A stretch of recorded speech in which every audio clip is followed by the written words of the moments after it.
Right, my fluorocarbon wafter rig, being a semi sort of stiff rig with the Optimix, it's best suited to, unless I'm using a helicopter, which I rarely use because it will kick out if the lead buries in, but I use lead clip systems for 95% of my fishing.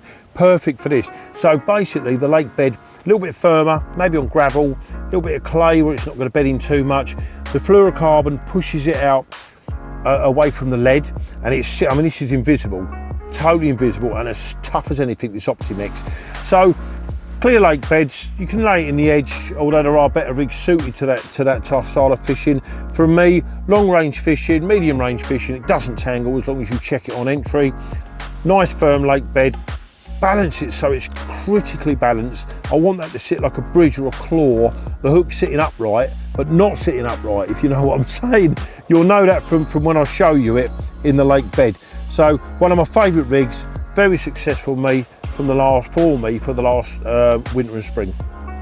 For tying this rig, I use a size 4 stiff chod rig from the Carp razor point range. These are so sharp. If you don't cut your finger when you're tying this rig up, there's something wrong with it, all joking aside. Right, we'll start with the hook. We put on a little bit of our large shrink tubing, goes up the shank of the hook.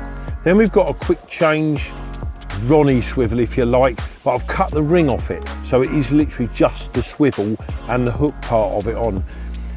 Shrink tubes up the shank, pop it onto the quick change, shrink it down with one of my little turbo lighters. Please mind you don't burn your fingers.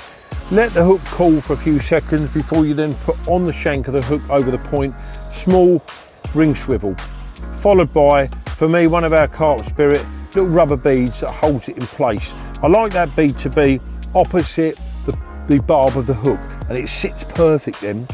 On that, however length you require of the 23-pound Optimix is certainly my favourite. And that's it, she balances down. Again, when it lands on the lake bed, it'll push away and sit like a little bridge. You cannot get a simpler rig to tie than my little fluoro wafter rig.